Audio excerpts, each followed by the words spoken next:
Hello and welcome to another edition of Three in a Pub, and we're going to do something different now because we've been blithering on about Brexit for far too long, but it looks like the government's taken a break from it, which gives the entire country a sigh of relief. And so what I'd like to do with this format of having three people in a pub is to expand it to talk about other stuff. So I'm joined by my friends here, Nick Love and by Mark Dodds, who are both big campaigners for pubs in the UK. So I'm going to let Mark just explain a little bit more about what he does, and then I'll come on to Nick. So yeah, we're bringing three in a pub to pubs, which is kind of bizarre, isn't it? We're having a three in the pub. A big turnaround. And it's going to be called Talk Pubs. Yeah, and do I talk to the camera? No, you talk to us. So it's like a conversation. So what it's about is, I'm a licensee and a publican, but a lot more than that as well. And I came to run pubs because I had a background in catering, and in photography and landscape design, all kinds of stuff. And I became a campaigner about in pubs by mistake, really, and for saving pubs by mistake, really, because what I did was campaigner for saving pubs by mistake. Because what I did 25 years ago was become a publican. Because in a pub in Camberwell, which was my girlfriend's local, it had a garden, it was big, it was in an area I lived where it was a pub. It was a run-down old boozer that I used to really enjoy going to with this woman I'd met. And we used to go there for a year, and we were the most regulars. And there was hardly anybody else there. You were like the guy from the Remington shaver ads. You're like, I like this place, I'll buy it. That's right. Exactly. But at the time I was landscaping and doing some sort of major work for Gardeners World Live, and had a lot of time to do design and thinking. Yeah. And I'd go to the garden in this pub and think, it's always empty, but anyway, get on with it. It was May. It was really beautiful May. And I thought then, when I've got this show out of the way, in 1994, I will find out what's happening to this pub, because I could put all of my experience, landscaping, catering, West End stuff, together in one pub in an area where I lived, where you couldn't buy a decent bite to eat anywhere, and turn it into a kind of place I'd really like to go to. Right. And then I'll set up a pub company. Okay. I know it sounded a little bit grandiose, but that's what Tim Martin did. That's what Tim Martin did. Yeah. And so. But I think he was a little bit more ruthless. No. Or maybe lucky. He just did a different kind of model. You'd buy type. Okay. So what I did was, in the end, so I'm rambling on about this, but what I did... It's fine, tell your entire life story. We've got an hour, but I would like to come on to Nick at some point. He's sitting quietly in the corner. Like, it's fascinating. It's fascinating. Even Nick doesn't know this about me. So what I did was basically took a lease on a pub which was tied. Yeah. Didn't know much about it. What does that mean? Tied. It means I had to buy all of my beer from the company that owned the pub. That was a pub company. They didn't brew the beer, but they had a price list where they chose brewers to put onto their price list, and I was obliged to buy beer through that price list. The idea was that the rent would be lower than it would be if I were free of tie, but I would have to pay more for my beer to compensate for the fact that they were earning less rent. Okay. With the idea that in the open market, you're just left to the vagaries of the market, where you've got to pay a high rent and pay lower prices for your beer, but if you hit a recession as an individual publican, you're left with high rent that you can't do anything about. Their idea is you've got a wet rent that goes up and down according to how busy you are, and it's a fairer deal overall. And it was supposed to be an entrepreneurial alternative to the way pubs I'm guessing the story isn't going to end with you earning $500 million. No, you're right. My pub turned over nearly £1 million a year, and I never earned any money out of it, really, because the busier I got, the more I was paying them in wet rent, basically. Wet rent? Beer. Can we bring Nick in here and get into the nitty gritty? Because you're using some technical terms. So I used to work in a bar, and I used to work in the Manchester Academy, so I got to see loads of gigs. Yeah, and then I worked in Fab Cafe. Which was awesome. I remember our Fab Cafe had a dispute. This is like 2000 or something. They had a dispute with the owner of the beer or whatever, and they wouldn't drop the drayman would come with the barrels of beer and they wouldn't drop it down into the cellar. So us barmen had to do it. It was a That's nightmare. a tough job. Anyway, this is Nick Love. Hi. From Yorkshire. Well, from York. Are you originally from York? Or No, I'm from the Midlands, Lichfield. Oh, okay. So yeah, about 10 miles from Burton-on-Trent. Oh, right. Very nice. The home of brewing. The home of brewing. Why is that the home of brewing? Well, because most of the big most of the big breweries were stationed there. So you've got Marston's, Bass, Because of the world's water. first trademark, the Bass Triangle. The Bass Triangle. That's Yeah, true. that's right. The world's first. That's a good pub quiz question. And there's you guys spend a lot of time in pubs. And there's a heritage museum there now. Oh wow. So yeah, but I moved up to York, 1985 to uni, to St John's, and then stayed. So I like to think I'm a naturalised Yorkshireman. Really. Okay. Love it. Fantastic place. And I'm a member of York Camera. So I work. Camera. So Camera is Campaign for Real Ale. Back in the 70s. I knew that. I'm just trying to No, it's good, and let's not assume people know. You're Let's not absolutely assume people right. know. Yeah. Well, Camera were responsible back in the day for helping the rebirth of real ale after what's called keg beer took over, which is pasteurised beer, which is dead, usually flavourless in those days because it was brewed to a minimum price rather than what it is now, and we'll come on to that later.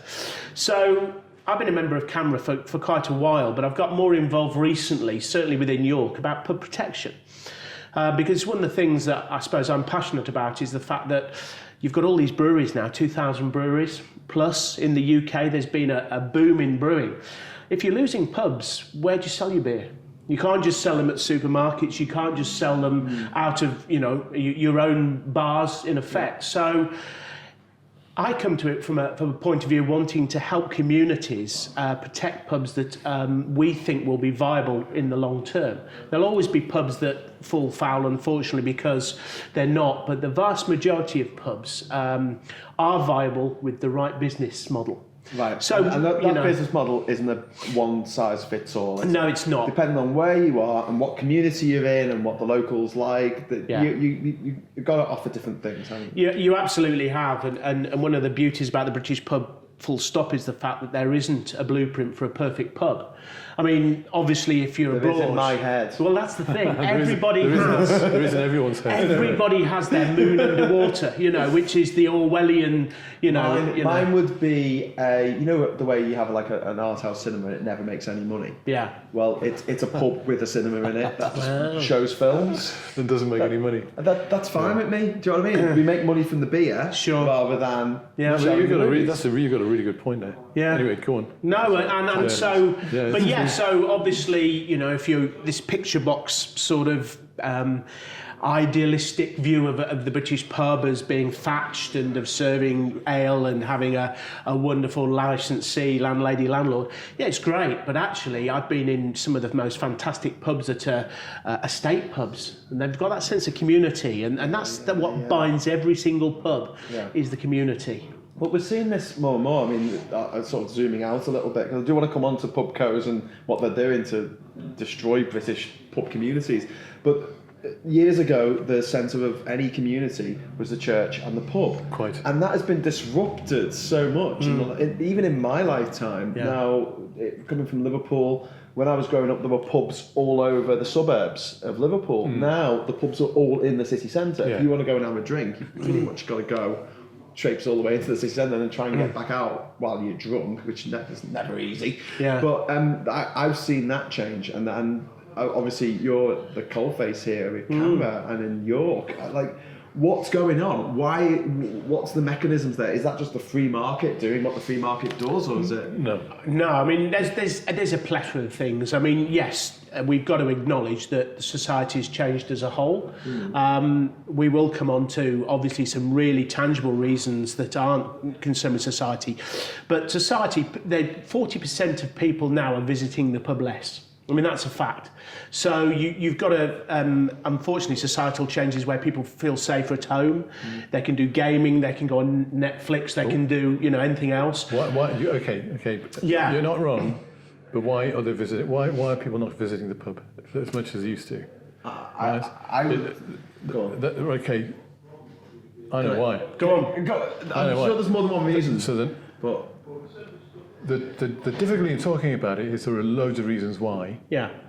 and the national conversation is dominated by reasons that are given by big organisations that got a lot of money to tell everybody why they're not going to pubs. The reason people don't go to pubs is because pubs are shit. Yeah? That's the bottom line. pubs are shit. People don't like... Okay, so say there's 40,000 pubs, right? There used to be 60,000. About 43,000 now, yeah, you're right. 43,000, Yeah, something yeah. like that. So, roughly 20,000 of those pubs... Right, okay, roughly 20,000 of those pubs are run by individuals who are tied to their pub company, who are paying too much rent and too much for their beer, and they don't make enough profit. So that's just a slab of pubs, right? Roughly 20,000, and that's been going on roughly since 1989. So about half of all pubs in the UK are tied to a particular company. Yeah, Heineken, that sets their, Admiral, Marston's, Green King, that sets the price Punch, of their beer, and it also Enterprise. sets their rent. Yeah, and their yeah. rent goes up and down depending No, on the rent. how popular. The rent.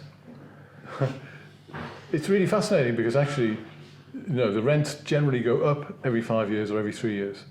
They seldom do they ever stay the same when there's a rent review, or seldom do they ever go down. But isn't that just natural inflation? No, it's because it used to be written into the lease clause. It's most commercial leases, which is what rent is wrapped around, will state quite clearly when they're agreed that there will be upward only rent review clauses. Yeah. Yeah? So upward only means 5 years down, if you're paying 30 grand now, in 5 years, when you're negotiating your rent with your landlord, doesn't matter whether it's a pub, it doesn't matter a shop or anything, you will not, no matter what happens to the market, even if you're selling bras and knickers and nobody's buying bras and knickers anymore, and your turnover's dropped by half, in 5 years' time, your rent will go up because it says upward only rent review. And so the majority of pubs, basically all pubs in Britain are based on that. The tied pubs and rent commercial leases are based on that proposition. Here's a big problem that we're facing just in the high street in general, not just in pubs, is that that we saw today Debenhams closing 22 stores because they're having to pay rent. Rates, is it rates or rents? Oh, no, they're having to pay really complicated to have that property where it is, whereas could use the word nebulous? Is that the sort of the companies like Amazon and Uber and The big out-of-town distribution centres. Exactly. Yeah. They're not having to pay these massive amounts just to have a shop front. A lower cost of running it because, of course, most of them internet-based as well. We don't have internet-based pubs yet. No. Right, no. But no, that's good. It's a great point. But bring it back down to why. So 50% of pubs roughly are tied. Yeah. 50% of pubs roughly are owned by large pub companies that are not part of the tied lease pubs companies. They run chains themselves, so they're branded. A lot of them you don't rate, but sizzling pubs. There's a whole bunch of them. There's a company called Mitchells and Butlers who are going 2,500. There's a lot of homogenisation, isn't there? I agree with that. So you got a pub market that we agree with the homogenisation. No, I agree that there is a homogenisation. In other words, there's a lot of cooking by numbers in effect for the way in which they create pubs which are identical wherever you go. Yeah. The McDonald'sisation, I suppose. Good point. So what I'm trying to describe is the overall market that we experience as individuals growing up in Britain, going to pubs. We all love pubs. We all love the idea of pubs. The thing you were talking about, Thatchers and all the rest of it, and going away, home from home. Thatcher. What? Thatchers. Thatchers. Phew. But ironically, Thatcher was the person. Ironically enough, Thatcher was the person who came with the beer orders to try to break the monopolies of the brewers. She did. I remember learning about that somehow from somebody. So okay, the 55,000, 63,000 pubs that were in 1989 were largely owned by brewers. Yeah. And Thatcher, because of the free market ethos that she had, wanted to break the stranglehold that the brewers... So the brewers owned the pubs, and they were broadly in this 5 or 6 regions, and they would own all the pubs as well. So a brewer would own, Bass would own 6,000, 8,000 pubs, and they would all be selling Bass beer. Scotch and Newcastle would own 6,000 pubs, they were all selling Scotch and Newcastle beer. So they wanted a more diverse... The Tories wanted a more diverse market. They brought in to break the monopolies that the brewers had. So they brought in the beer orders, which meant that the brewers had to sell their pubs and become brewers rather than property owning companies. And then pub companies were invented and then the industry segmented. So they destroyed one monopoly and then created Law of unintended consequences, and really. it wasn't. a monster. But the irony is, it genuinely was meant as a monopoly breaking exercise. Yeah. In practice, what happened is that, and I know a lot about this kind of stuff now in terms of experience because I've been involved in helping the law change about the Tide pub sector. And you see, when a law goes into statute, it goes through a whole process of readings through Houses of Commons and so on. And when it gets to a point where it's just about ready to go, it then goes to House of Lords, and then it comes back. And every time everybody scrutinises it, it's called ping pong. Really fast, just before before the Brexit deadline a couple of weeks ago. That's right. It's called ping pong, isn't it? Yeah. And now, when that happens, the stuff that's in the law, literally, people change the wording. We don't like this, we don't like that. And then the people that get sent back to, we've got to make sure that they're happy with that rewording. It goes on like this. And when this was going on back in 1989, some wording was changed, which a couple of clauses were removed from the legislation, which was proposed, which enables, the legislation as proposed limited the size of the number of pubs that the brewers could own. They were limited to 2,000 pubs. But the legislation, when it got into statute, didn't put a cap on the number of pubs that a non-brewing property-only company could own. Right. But that was in the original legislation. That was removed. But the so when the brewers were obliged to sell their pubs They above hired them off 2000 and formed pub companies. to the market. The market invented pub companies, which bought the pubs. Very often, the pub companies were staffed by chief executives who worked for the brewers, right? And then those pub companies bought pubs cheaply, and then it's so dull. Bought pubs cheaply en masse, hundreds and hundreds of pubs at a time. Ted, don't want to mention his name. Ted Tubman began this with Enterprise Inns. I don't want to mention the name. Ted Tubman. Yeah. The Darth Vader of the pub sector. So he's significant because he was an engineer, accountant, who saw an opportunity in buying loads of pubs that came with a historic beer tie. All those pubs before, they were owned by the brewers. Yeah. The brewers owned the pubs and owned the supply of the beer. And the people who worked in the pubs were basically typically landlord and landlady. This is where we got our traditional idea of what our pub is about. They were run by people who were paying a low rent for the right to live in a business, which they were able to be entrepreneurial in, and they were like a beer tap for the brewery, an outlet for the brewery to sell their beer. And there was a relation. But wasn't there a problem with brewers kind of taking the piss back then? Well, I mean, it was. This is days of yore. It's days. Yes. No. Literally, I do believe this because on a purely cold level, the market was looked at by Thatcher and other neoliberals, and it was decided that consumers weren't getting a wide enough choice of beers across the spread of the nation, and the detail of what was going on in the individual brewery towards its tenants was never looked at. It was just about giving customers a wider choice. So let's limit the size of the brewers, number of pubs, then something else will emerge which will be able to buy pubs and then buy beer from all of the brewers. And I saw that when I first went to York, because when I first went to York, it was dominated by 2 or 3 breweries. There were 4 or 5 free houses. Yeah. But you're right. You got your Tetley or your John Smiths. I mean, it was dominated by 2 or 3 major brewers. And so that's where Free House comes from. They were tied to. So when we grew up, exactly, when I'm 60, right? How old are you? 40. Something. How old are you? No, 40, just 40. Okay, so when I grew, so in 1975, when I first took on the pub when I was 15, right? I grew up as everybody did at the time, seeing pubs which said free house or pub. I grew up. I spent my whole life wondering, I wonder what a free house is, but never really thought about it because it was a pub selling. That was a pub that wasn't tied. Yeah. It didn't belong to a brewer. Yeah. Right. This was before the pubcos were invented. Okay. Now, I do not know what I did, and I was too young. It was lager and vodka and lime when I was a kid. I didn't drink. I wasn't interested in beer, and I drank orange squash anyway. But we grew up in this nation where the free house means something which we're not clear about, And the other side of that, of which were far, far more, was the tied house. But you never saw a tied house.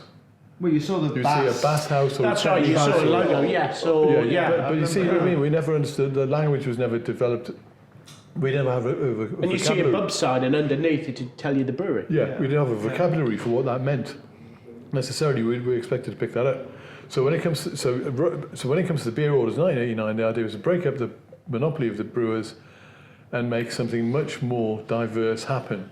And there was an element of trying to make pubs more relevant and so on by selling lots of different products. And give it 20 years, 25 years, and what's happened is there were 6 big brewers, now there's 6 large pub companies, and they own more pubs than the brewers did then. And they sell the beer, which comes from all of the brewers, and they sell it to their tenants at much higher prices, generally twice the open market price which a free house would pay, and therefore, So therefore why those pubs don't make any money. I mean, I don't agree with you respectfully that all pubs are shit. No, I don't think they are. Why then? Why did you say it then? I just say Let's just chuck a grenade in on Okay, the so other. right, I'll try and summarise it, right? Yeah. The actual detailed statistics are not accurate because no one knows what the real figures are. But say there's roughly 50,000 pubs. Roughly 20,000 of them are tied. Roughly 20,000 of them are owned by large corporations that operate pubs in a chain format, Like a and are homogenised, and Wetherspoons is one of them. But there are loads that you don't recognise because there's an outfit called Michelin, but there's 2,500 pubs, and they've got 16 different brands within them, and they're all chains. So they've got 2 different types of carvery chain right across the country that are competing against each other. They've got metropolitan pubs, which are, you walk in, you think there must be an Nicholson's is an Sorry, this is one company has 2 different chains 16 different chains. competing against each other. Yeah. Well, no, I mean, they control where their carveries are, I'm sure. Yeah. But People there's don't the pick up their one company. But as a customer, you don't know that Harvest is owned by Whitbread. I think anyway, we don't get that because I can't remember. You go to a Harvester, you go to a Bernie Inn or whatever, you go to a sizzling pub. Hang on, let me finish. So you got, and then there's another 10,000 roughly that are what we would consider the real pub, which are run by individuals, which are run as we, in our national conscience, think of as a unique British pub that people worldwide admire and want to come to Britain and sample, where you have an idiosyncratic bartender or publican, you never know what you're going to get, and every pub is different, and every pub reflects the personality. But there are some great pubs that are tied. Yes, we I could. hate to be, I'm sort of being devil's avocado. I had a great tied pub. Yeah. I was going to say as well, so we've got 20,000 pubs which are franchise operations. Fair enough. This is like, okay, we're talking about restaurants. When you say franchise, which one are you talking about now, the franchise? The franchise, not the tied ones, the franchises, right? Yeah. They have a set way of doing things. They're all cookie cutter versions of each other. They're the McDonald's of the restaurant world, right? And then we've got sort of the quirky little restaurants that run their own stuff. And then you've got the tied places, which obviously there's no analogy with restaurants, I don't think. But this is a uniquely pub thing. Well, they're your family-owned restaurant. Yeah, so you are a member of Protect Pubs, right? So what's the remit of that group? Is it looking after all pubs, including the franchises, or is it just the Thai pubs, or is it just the quirky independents? In practice, it's about protecting. Well, in practice, it's about protecting pubs that are under threat of conversion or loss, permanent loss, that are predated upon by developers who want to turn them into alternative use. Now, in practice also, but not exclusively, those pubs that come under threat, the pubs who are losing all the time. Britain's losing pubs constantly, roughly 1,000 pubs a year get converted to alternative use. Broadly, they're all formerly tied pubs.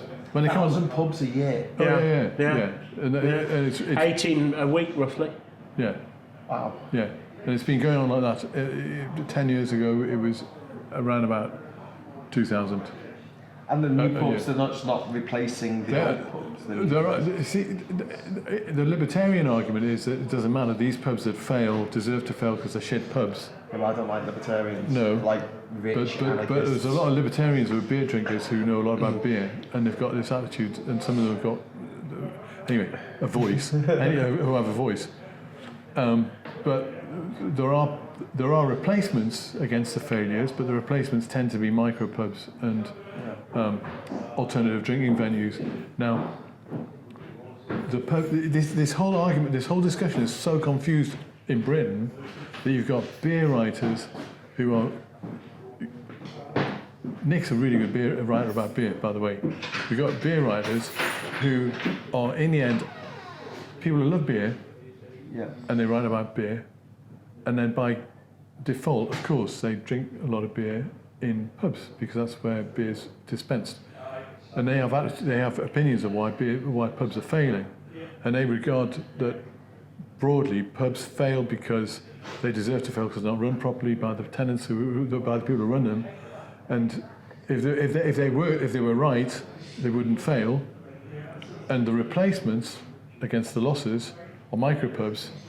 Now, this big thing of the tie, the big elephant in the room, which is the beer tie, is almost never brought up as the issue of why these pubs are closing. Okay. The pubs that are tied... You're protecting those 20,000... broadly, we're trying to stop pubs. We're trying to stop...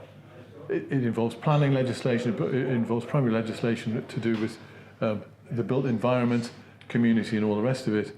And it ends up sounding really complicated, but basically it's about preserving community and sense of place. Sense of place being what Britain is all about: culture, tradition, heritage, being able to go out, meet people down your local in a non-combative space, and be able to talk about anything, and have where you can chat and gossip and have a home from home. Well, the pub is what's called the third place. So you've got the first place, which is your home, the second place, which is your work, and it's still widely acknowledged as most people's third place. They might not go there as regularly, but if you think about it, you probably go to the pub more often than you go to the cinema or you go to something else. Yeah. So it's still seen as the third place. So that's where you go. And you're right. There's this egalitarianism within a pub.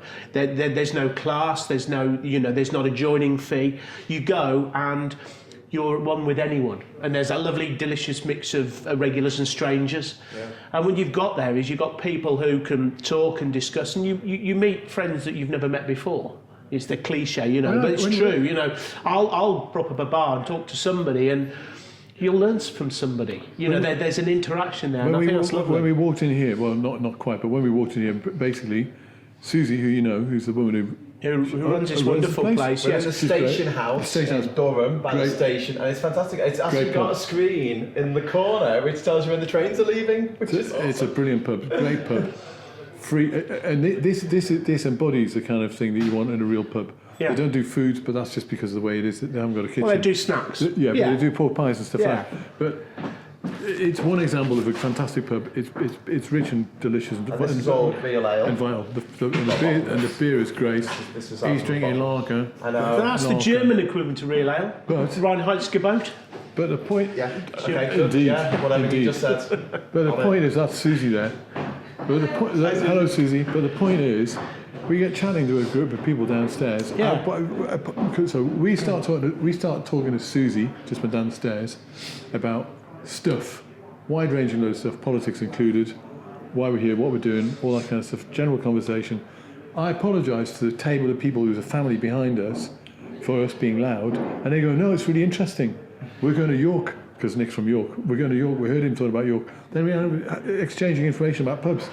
Yeah. You can't do that anywhere except in a pub. No, absolutely. And I said, where's a great pub? And I was there's one on the station. I'm going to take issue with that because I'm from Liverpool. We just talk to anyone at the bus stop or... it's that's just being in the pub. And they go down to London and no one talks to each other. It's really, really weird. Well, they're actually surprised when you do talk to them. Yeah. If you're although in a pub in London now, it's getting better, I think. Yeah, if you make the first move...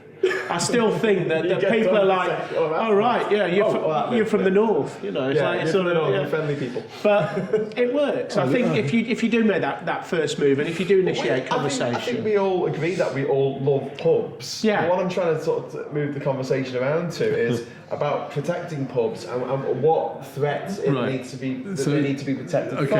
And I think what would really help is if Mark could be clear about something. Tell us basically your story about what happened with your pub and the tribulations you went through. Right, okay. So I'll try and keep. I do go on. Right, I'll try and keep it very brief. So back to where we started on this bit about the when I come out with pubs are shit. Half of the pubs are tied and don't get invested in because there are great pubs within that, but the publicans who run tied pubs can't make enough profit generally to be able to reinvest in the pubs to keep them with it, up to date, up to speed. It's like a modern slavery. It's like indentures. You've got it. Over 50% of publicans earn less than 15,000 a year. Yeah, and that'll be between two people running a pub, right? Yeah. And they're working often 70 or 80 hours a week. Yeah. So they can't invest in their pubs, so the pubs eventually get run down. A couple comes into a time. I will get about my story. A couple comes into two people sign a lease on a tied pub. They've got great ideas, want to turn it into a vibrant whatever. It's sold to them by the market, by the pub companies, as a low-cost entry into business, right? And you put your time, effort, energy into it, and invest some money, and you get the opportunity to develop the business in the pub, make a load of increased turnover, load of increased profit, and it's your business, and you can sell it on. In practice, what happens is not enough investment is put in. The pub does well initially because there's a load of energy and load of time and effort put into making it nice. Customers like it, and then eventually it wears out. The momentum goes. The wiring breaks. All kinds of stuff doesn't work properly in the pub, and the customers start, and the pub doesn't make enough money, and the people who run that pub go bust. Then the pub company rents it to another couple. You see there are thousands of pubs on the market all the time. These are the churn. This is called churn, and eventually I give 20 years of that, and all these pubs are run down shitholes without being pejorative to anybody. And when those pubs are so run down because they've had successive... Tired, I think the word is. Yeah, they've had successive tenants fail. So you're talking about 20 years of just zero maintenance. Not enough. And also not changing for the demographics of the area. Yeah. And selling a limited range of products at prices too high. That means you end up with a load of rundown pubs that are selling beer that's too expensive and it's boring global brands by and large. Yeah. And there are always exceptions to the rule, but the rule is the majority of pubs, that's what's happening to them. They're getting run down. Customers don't like going to pubs that are run down and smelly and don't like that. Then on the other side, the pubs which are invested in and are chains are homogenised, bland places. So you find a situation, everybody that is listening, if they've got this far, is listening to this kind of thing, will understand. They go to a Vintage Inns pub. There's a whole bunch of well-funded, well-supported Green King Marston's pubs that are typically on roundabouts in the countryside where you've got big car parks and all the rest of it. You go there because you know you're going to get fairly all right food, you get fairly all right service, you're going to get fairly all right beer, drink, whatever. You've got to drive there. They're destination food and drink venues, and no one really likes them, but they're reliable, and they're not... It's McDonald's, isn't it? Yeah, as you were saying. Now, so that's where we're at now. We're in this, and the reason why people don't go to pubs by and large is because they're not getting what they really want out of a pub, which is just something quite simple, a bit like this. Well, what's the solution then? I mean, does the government have to legislate against pubcos from? Well, they have. I mean, that's the thing. But I mean, the reason we're talking about this absolutely, is that. There's something called MRO, which is market rent only, and one of the big things. Let me interject, right? So sorry, Nick's really good at this kind of stuff. Better than I. That's fine. So my experience is what led Nick's to. Nick's really good at this stuff. No. Because I think. So what happened to me is I'm an entrepreneurial person who's got loads of experience in a background of catering, high-end catering. Know what I'm doing, know how to make people really happy, know how to decorate a place well, know how to make it quirky, interesting, all the rest of it. Basically, it's about making a space that I would really like to go to. Yeah. There are fucking thousands of people like me, sorry I swore, millions of people like me in the market out there who just want to go to a nice place and do stuff in a pub, right? So I did that with a pub, and it was really, really busy. It turned into a really busy pub, one of South East London's busiest pubs. It broke the market for pubs south east of the river in 1995, and by 2000, when the first rent review came, there was loads of other people who had done the same thing broadly to pubs in the area, and had taken them on, refurbished them, made them nice gastro pubs. I was a pioneer in the gastropub revolution. So what we were doing is signing leases on tied pubs. Yeah. Now, in the fullness of time, what happened is that even people like me, who made a lot of turnover, a lot of money out of it initially, weren't able to survive the rent reviews and the incremental increases in prices of beer. So essentially, you were making more and more money, but you were actually taking less and less for yourself. Yeah, whilst the pubco was making plenty of profit out of me.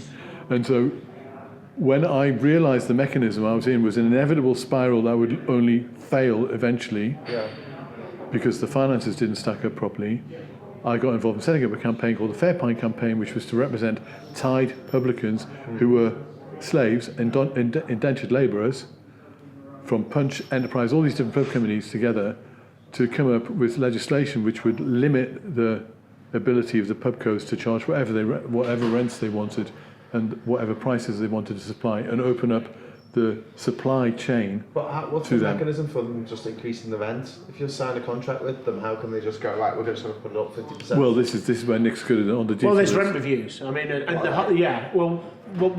what happens? I mean, the way MRO was structured was when you come up for a rent review.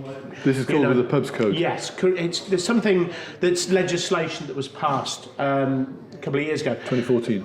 2014, and 5 years. Wow.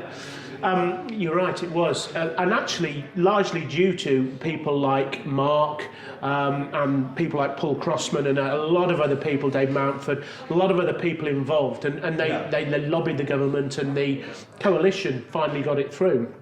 What it says is that anybody in a tied estate or in a tied pub should not be any worse off than if they were free of tie. So when they come up for a rent review, they ask... obviously, they negotiate the rent, but what they can reserve the right to do is ask that they have what's called market rent only, and then they're released from the tie so that they can buy their beers from wherever they wish. Now, you have to slow down on that one.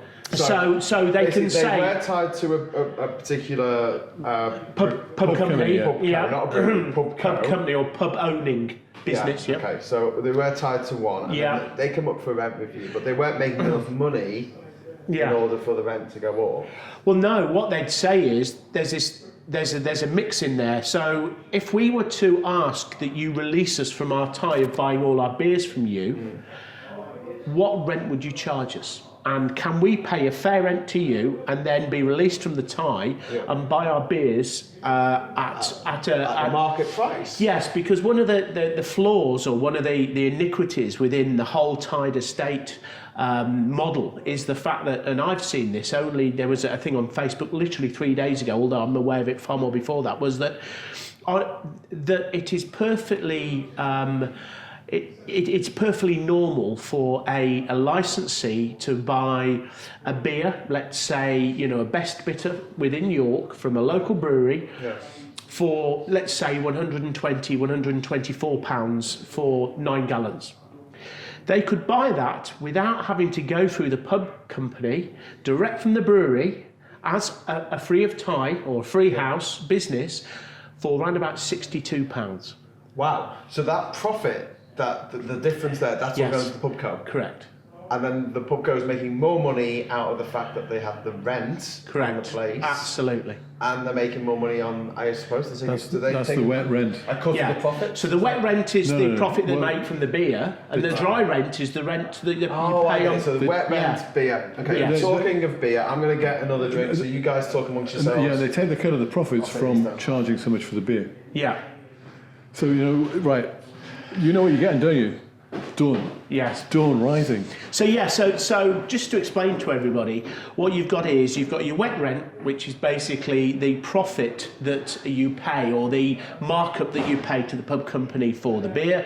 You've got your rent, which is the conventional rent you pay on the building. But then you've got a plethora of other charges and costs as well, of course, haven't you? I mean, business rates being another one, of course. I mean, I know that's something that again has come up into sharp relief recently, because obviously there's been a rise. So that's another part of almost like a toxic cocktail of costs around running a pub, on top of all the normal things such as staffing, such as you know, the things around electric and gas, and then of course on top of that you've got other things associated with that as well. So I guess you know, what we're talking about here is a model where people are paying in excess, maybe usually about 100% markup on their beer, aren't they? Yeah. And that's it's completely insane, actually. When we talk. And people don't believe that, I think. I mean, and you know, people need to know. Now, there will be a justification from the pubco why they do this. They've got to make a profit somehow. My view is that actually it's exorbitant, and pubs are seen as a cash cow. And quite often, one of the other things, of course, is the fact that they're not buying the beer that you could buy directly for £60 from the local brewery, for £60 from the local brewery. They get a further discount from the local brewery for buying from the local brewery, before then they then sell it to you for double what you could buy it at from the local brewery. It's just a scam. Yeah. So, you know, from that point of view, I guess... Great British pubco scam. So that's something which is both tangible and which literally can't be disputed. And there is documentary evidence of this. Just recently in the Protect Pubs Facebook page, somebody put I think they were down in I forgot where they were down, but they put an invoice from the pub company, who should be nameless, and then from the brewery. Why should it be nameless? Who was having the pen out? Oh, well, it was, I think it was EI in that case, and the pub company for a beer from a local brewery were charging £124, and the local brewery had charged them direct. That was Russell Stone, by the way. Was it? Yeah. Fine, £62. Not naming any names. Yes, absolutely. And it was EI Publican. So what we're trying to do is, Publican Partnership. we were talking about the plethora of costs around running a pub. Yeah. The thing about the MRO, Cheers. Back to it. Cheers. Yeah, great to see you both. Cheers. Was that it was designed to help publicans get a fair deal. Yeah. Now, the problem you have is that it has been spectacularly failed to be implemented and to be monitored. So. Oh right. So the legislation is there. It's there. I'm assuming, I'm going to jump in. Go on. I'm assuming these big companies that got loads of money, it's better for them to just worry about people perhaps taking them to court than actually do anything about it. Yeah, actually, because you've got a lot of experience outside of your kids. Go on and develop that idea a little bit. How do they avoid the legislation affecting them? Say you wanted to disrupt the democracy in the United Kingdom, what you could do is you could just break the law, and then the maximum fine is only £70,000, which is peanuts to a billionaire. So if you're a billionaire, you may as well just do that and pay the fine. I'm assuming the same sort of thing happens. It's more circumvention, I think, and it's actually having very deep pockets and forcing people not to go down an avenue. So, so for instance, we had a case recently in York with the Bluebell, which is a wonderful, unspoilt Edwardian pub. There's a really good pub in Levenshulme in Manchester called the Bluebell as well, which I really recommend the landlords. And that's a tied pub. And basically, it came up for a rent review. Yeah. And the publican, or the licensee, John Pybus, was served what's called a Section 25. And that is we haven't even got there. Yeah, we haven't touched on any of this. Yeah, but I mean, what it basically is an eviction notice. And what it's saying is that we want our pub back. We want to take the pub over. We will then run it ourselves. We're not renewing your lease. So it's a way of saying we don't want to actually negotiate with you about how we can enable you to continue running a pub, which, by the way, he built up very successfully. Yeah. So he put a lot of time and sweat into it. So he's a guy. John is a guy who took on a pub which is in a good location in the middle of town. Yeah. Which has got a long-standing, nationally famous Bluebell, and very he's by dint of his own personality, he took on a low-cost entry business, and by dint of his own energy. And they were like, this is successful, we'll take it. Yeah. But so he does 70 hours a week, roughly, that kind of stuff. Now, when I took on my lease, when he took on his lease, when all these lessees take on their leases, and this is commercial stuff, at the end of the lease, it's not, if it's a 20-year lease, this only happens at the end. Yeah. You have the right, you're protected by the Landlord and Tenant Act, to negotiate a new lease under the same terms as the original terms when you took on the lease, whether you bought it by assignment, that's buying an existing lease from somebody who's selling it on. Is this as a result from the 2014 ruling? Or no, this has been around forever. This is really 1956, 1929, whatever. It's long-standing stuff. Unless, so you've got the right to renew your lease under the same terms, the same wording, everything you've got of your business, unless the freeholder. It gets confusing in pubs because landlords are landlords who sell beer, and landlords are people who own property. Yeah, so it all gets confused. And everyone's a bit drunk. Yeah. So let's look at the hell. So, unless the freeholder of the property that owns the lease that you've signed wants to take the property back for their own use. Okay. Now, their own use can be a number of different things. It can be they're going to want to convert it into residential, whatever. Now, if there's subsidiary legislation saying that planning means that pub can always only be a pub, that can't happen, But if the freeholder that is only owning pubs and doesn't run pubs themselves, and leases them to individuals, thousands of individuals who then run the pubs, when you sign a lease, the idea that by the time you come to the end of your lease, that pub company is going to be running pubs themselves and managing pubs themselves doesn't cross your mind. And no solicitor says you've got to be wary at the end of the lease. If you think you're going to get renewal, they might take it back because they're going to have a managed estate by then. So what happens now is, as a result of the legislation coming into place, have we found the sneaky loophole? It's a major loophole. As a result of the legislation coming into place to give tied pub tenants the right to go free of tie at rent review, not at the end, but a rent review is at the end of the lease as well. When it comes to the end of the lease, pubcos are just automatically issuing Section 25 notices, which is our right to take the property back for our own use. Right, so, when that happens, when they say they're taking the property back, I mean, what about all the assets? I mean, there's tangible assets, which is stuff that the landlord or landlady has put into the place, but also it's the landlord or the landlady themselves, because a goodwill. Big thing they live above the property. In pubs is that if you get on with this guy was facing being homeless. Well, I mean, that's wow. Okay, so this is the guy who owns the Bluebell. Yeah. So none of that is valued. The pub company will. Really annoys me. I'm going to get really mad. It's completely outrageous. It's completely outrageous. The freeholder would buy the fixtures and fittings at a valuation price, which would be negotiated between the two, and there would be no compensation for goodwill, loss of earnings, loss of home, anything like this at all. Nothing. No compensation for the fact that the lease was sold to them as an assignable asset, that they could build up the value in the lease and sell it to somebody else to carry on, because the lease was renewable. Yeah. So now they've changed the whole they've changed the whole thing about the leases. So the lease is effectively without value anyway, and the only compensation in law is 2 times the rateable value of the property.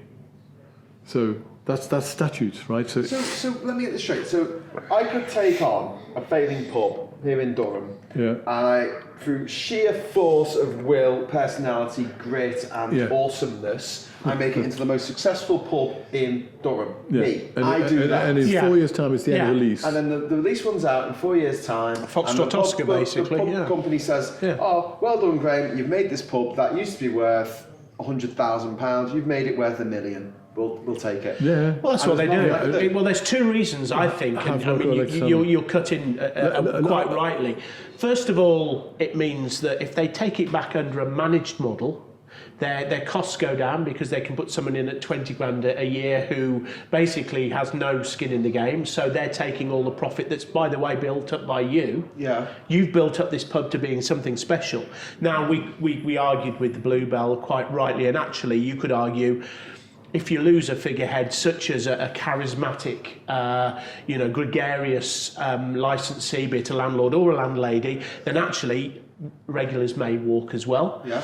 But the other reason they're doing it is to avoid the rent review and the MRO. Market rent only, yeah. Yeah, so what they're saying is, why should we let you buy your beer from everyone else other than ourselves, because actually we're making a tidy profit from you. Yeah. And so let's see if we can actually avoid doing both of that.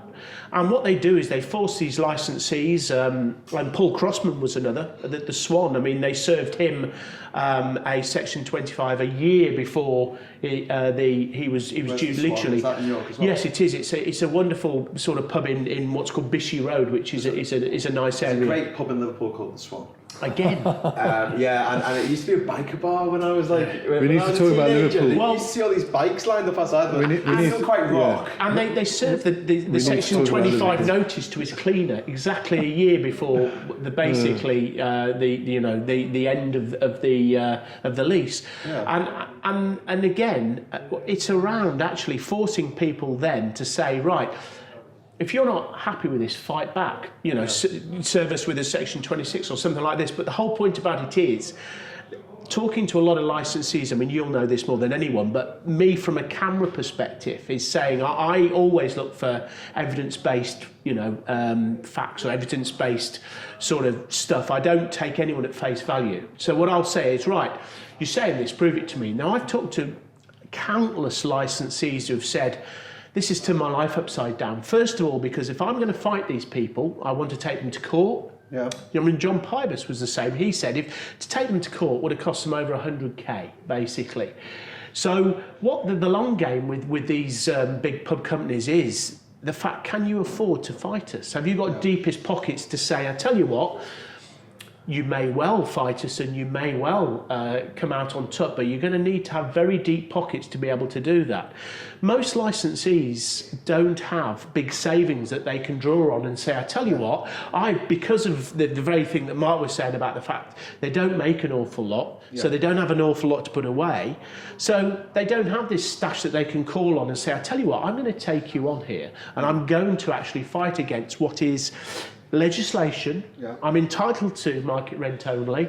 You're trying to circumvent this. I'm going to fight you. So about power and money. Yeah, it is, and unfortunately, apart from the whole mental health, I'm talking to Paul Crossman. He said it was a year of hell going through all these negotiations. He managed to negotiate almost like a hybrid deal with them, where he was able to opt out, but at a vastly increased rent. But the fact is that the majority of people, I was talking to a couple in a British city the other day and said that they were approached by their pub company before the rent review and said, well, this is what, we're not going to give you MRO. You can fight us if you want, you better have deep pockets. But what we'll do is we'll cut a bit of a deal for you. So what we'll do is we'll give you some incentives not to apply for the MRO and not to go for that by, let's see what we can do with your rent. And maybe you've got 5 hand pulls, you've got 5 lines on. Let's give you 2 or 3 free of tie, so you make a little bit more money from it, but we'll keep the rest. So what they're trying to do is cut deals to avoid going to... and the other thing, of course, we haven't touched upon is the absolutely useless and not fit for purpose, Pubs Code advisor. Is that his name? It is, isn't it? Pubs Code adjudicator, PCA, called Paul Newby, who We're was not mentioning names. Paul Newby. Well, Paul Newby, yeah. He was appointed to adjudicate. Yeah. And does he always come down on the side of the pub? He hasn't been adjudicated full stop, virtually. I mean, there's a handful of Let me interrupt, right? What it boils down to is a bunch of tied licensees got together, set up a campaign called the Fair Pint Campaign back in 2008, which... remember that. Which I'm one of them. Which then... And actually, if we had not been in London, we couldn't have done it because we couldn't afford to get the bus to Parliament, except we were in London, so we could, right? So without the fact that we were there, so this is what led to the law changing. The law eventually changed fully, and it came in principle, it started in 2014, but it took 2 years to come into place because the government allowed 2 years consultation. I thought it was after 5 years. This is after 2 years consultation, leading up to. It's insane. The whole thing's been kicked out. So basically, it took 10 years to get the law into place, which is very controversial law because we don't want unintended consequences, which is what happened with the 1989. He was a controversial appointment, wasn't it? We don't want unintended consequences because we all know what happened with the beer orders. What happened with the beer orders is the beer orders were tucked up by some people changing the wording to enable pub companies to exist. No one could envisage where that would happen. They knew this is about capitalism. It's about making money out of people. It's about preying on individuals running pubs and extracting profit from them. So when that was identified as an undeniable problem by parliamentarians everywhere, it was agreed by Parliament that we'll let the law change to regulate pub companies. There's all kinds of stuff like family brewers weren't allowed to be included in the legislation because there's all sorts of stupid detail. So we couldn't just ban the tie, which would solve it all. We've got to limit the tie and bring in this. Would you like to see the tie being banned? Yeah, altogether. So prior to one of the bits of the legislation was that there would be a pubs code adjudicator to police the pubs code to make sure that the pubs code wouldn't be taken advantage of or gamed or ignored or run rings around by the pub companies because they've got more power. There's an imbalance of power, that was understood. You've got a tenant, 20,000 tenants on a cycle having rent reviews against large pub companies. You've got one person or two people fighting a rent review against a large company who's got retained solicitors and all the rest of it. It sounds fair from a distance. The tenants have got... It doesn't even sound fair from a distance. But do you know what I mean? If you understand how these things work, it's not fair at all. It's obvious that everybody does not have the power financially to take court proceedings against... So it was unanimously agreed about... The appointment of the pubs code adjudicator was highly sensitive because who can we have to police the pub companies? It must be somebody,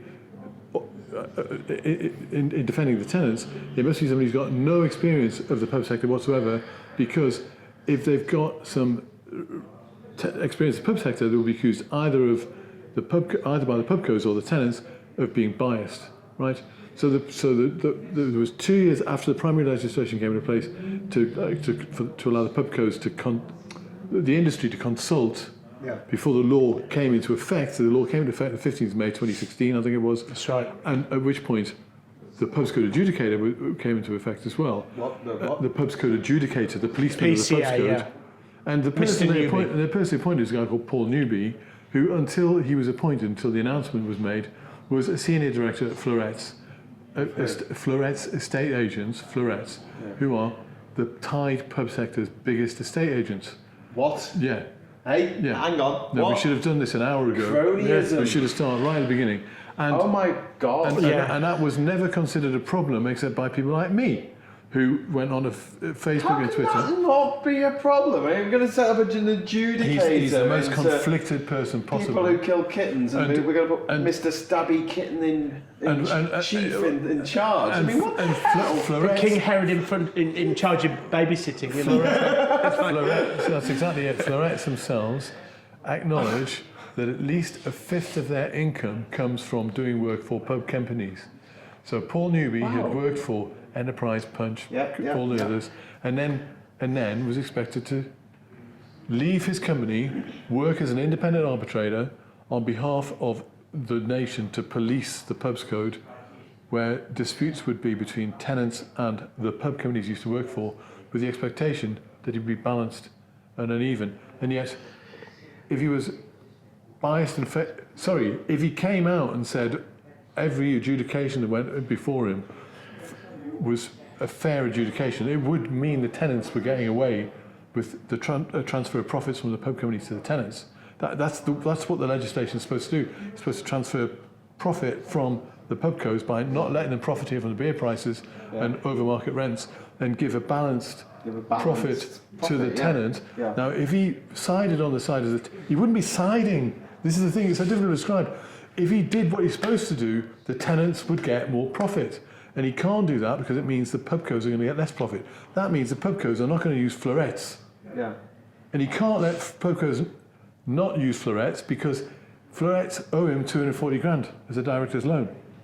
But he also Have you showed got a money back? spectacular low aptitude for the job, full stop, didn't he? He was Because very he's- slow to learn. I mean, I He's remember still- being he's in... not- he hasn't learned Well, now. that's because he's a newbie. Yeah, it's true. Ah. Okay, so we're going to wrap up Wah, wah, soon. wah. I've got 2 questions, burning Yeah. questions. First of all, We haven't even Right. mentioned Yeah, I mean, this is reality. such a vast subject, you know, and hopefully it's not too dry. But it's No, you've I- got to get to the nitty gritty of it. I think. It's like, so first of all, what would be your advice to publicans, to people who are thinking of taking on a pub, people who already are in a pub? What do you say? Like, this is what you're going to look out for. And what you said was interesting before about look out for people who like say, oh, we'll sign this lease, and then in 5 years' time we'll just take it all off you.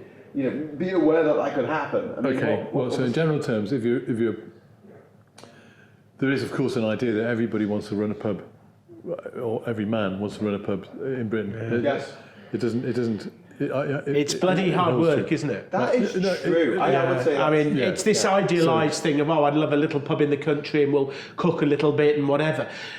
bloody hard work. It's- That. people don't realise there's 80 or 90 hour weeks sometimes. Yeah, and- standing on your feet for 8 Yeah. hours. The key thing is never ever take on a tied lease at all. Never. Because Never take on a time never, lease. That's never. your top tip. Never for take on a anyone tied going lease. into pubs. Never. You can say there are examples where the tied does work with a benign pub company. We don't know who they are. Don't take on a tied lease because you don't have control of your products. You don't have control of your business. You're supposed to be entrepreneurial. You can't be if you've got a tied lease. Okay. Really. Then the next thing is that find a free of tied pub, and there's loads of them, and they're cheap. They're generally cheap, and you can get borrowing. You've got to have a strong business plan. You've got to know what you're doing. You've got to do the research. You've got to do the work. It's a profession. It's a profession. That's what it comes down to. You've got to understand what you're doing. You've got to understand business. You've got to know how to do VAT returns, payroll, all the rest of it, health and safety, everything. It's a serious business. Pubs are not just a holiday. Yeah. That aside, if you're in a pub and you're a tied tenant and you're coming up, most tied tenants won't have heard of the legislation because they're nose to the grindstone. Take up your right as market rent only. Join Protect Pubs. Protect Pubs. There's an all called licensees, supporting licensees. Search Protect Pubs. Get in touch with me, Mark Dodds, J. Mark Dodds. You'll find me no trouble, or even Nick Love. Well, I'm going to make a big thing on Facebook Okay. now about Protect Pubs. We're going to start a Yeah. Facebook page. Cool. We're going to get people on it. It's Yeah. going to be excellent. And take up your right to fight for your market rent only rent review. Market rent Rent only. That's Yeah. MRO. Yeah. Anyone watching this who has a tied rent pub? Using a look for that. the pubs code to your Because actually, Protect advantage. Pubs is a resource. I mean, that's the one thing that I think that certainly from me, I'm not a publican, but You got a website. The website. We've Yeah. got. There is a website, but it's not. it's up to date. there to help Okay. publicans approach this very difficult subject. Yeah. And it is, and it's something that is actually something that they do fear, and it will be traumatic if they, Let's you know, get so... let's get yeah. this up and running like we're doing with Project Yeah. Hope and the Remain Yeah. campaign and everything. Let's make sure people have the information that they People need a in order resource. to arm The website- themselves against the bastards in the world who want to screw you Right, the over. website is a very good resource for information for people, customers, whose own pub is under threat. Oh, that was going to be my second Right. question. Yeah. That was my second final. What can the people who are watching this video who are not Right. publicans, but are the regulars, the customers, the people who love pubs They can- and want them to do well? What Right. can they Okay. do So with their local? to some extent, right, Protect Pubs is better for them in a sense because it's about people who care about pubs. Yeah. And the Protect Pubs website has got a whole lot of information on it, which is a really good resource for people who know nothing about the situation, who want to save their local pub. And that taps into a whole lot of other stuff to do with legislation that's designed to help people buy their pubs. So if your local pub that you love is under threat, Yeah. head over to the Protect Pub website. Absolutely, yeah. Okay. Yeah. I don't have enough on at the moment. And obviously, if your pubs are under threat as well for other reasons, your local camera branch branch. will help as well. I mean, I help and this is probably for another Nick is hour. brilliant, You by know, the way. it's one of those things where we've scratched the surface of most things in this first hour. But Don't worry, we can do another video. yeah, but the thing about it is that there is something called an asset of community value, where local communities can list their pub as a community asset. It is. And it gives them a certain bit of protection, and it allows them to make a bid for the pub if it comes onto the market. And that's almost totally unrelated to the pubco thing. Not totally, but it's something that's a different tranche completely. Okay. But what we're trying to do is say to people, if you do value your pub and you want to protect it, then you can apply to your council, and you can get it listed as a community asset, which will give you what's called the right to bid should the pub come onto the market. Oh, really? I didn't know that at all. I've learnt a lot in this video. So this is what I want to do with the Free in the Pub series from now on, is talking to people like yourselves who know a lot more about a particular thing that I'm interested in than I do. And hopefully we'll take the viewers on a journey where they'll go, oh, I didn't know that. Well, the beauty is people will pick and choose what they want, won't they? I mean, you know, they'll either like, you know, want to know a lot more about what's happening with the MRO or the pubcos, maybe because they're in the business, or maybe because they actually don't like the iniquity of it all, or they might just say, look, we've got a local pub, it could be under threat, we want to protect it, whatever. You know, the British pub is an institution which can't be allowed to disappear. What I want to come out of this is more of this kind of stuff about pubs, specifically just drilling down into little subject by subject, because it is so complicated, but it needs to be simplified, because pubs. I can help you make more videos if you want. Yeah, You don't have to have me in it. No, we've got to. I used to be a barman. We've got to do that. We've got to do that because You're the everyman. The point is, You're the everyman. The point ultimately is that pubs are all about people. Yes. And they're really important. The pub is a really important institution to Britain. Yeah, and we haven't even touched on the mental health side of things and social cohesion. So much more about. Let's do another one of these. At some point, okay? Because on Monday, I'm hopefully talking to a couple of people from Extinction Rebellion. Next week as well, I'm talking to a couple of members of the LGBT plus community about LGBT rights around the world, and we're trying to just get this format going as a thing on YouTube for people to watch. Podcast, but I'm going to get a PUBCAST, which apparently means that it's a publishing thing that happens with a podcast at the same. So I can't call it a pubcast. Well, I did some podcasts where I interviewed licensees in their premises. So we just call that a pubcast. That'll do. Anyway, so we've been Free in a Pub, and if you want to watch any more of this, just stay tuned to my YouTube channel, which is just that Ginger Scouser or Graham Hughes. And there'll be more along. There'll be more on the way. Thanks, Graham. Okay, I appreciate it. Thanks for coming along. Yeah, it's good to see you. Thanks. Thank you very much. And in the meantime, cheers. Cheers. Prost. Prost.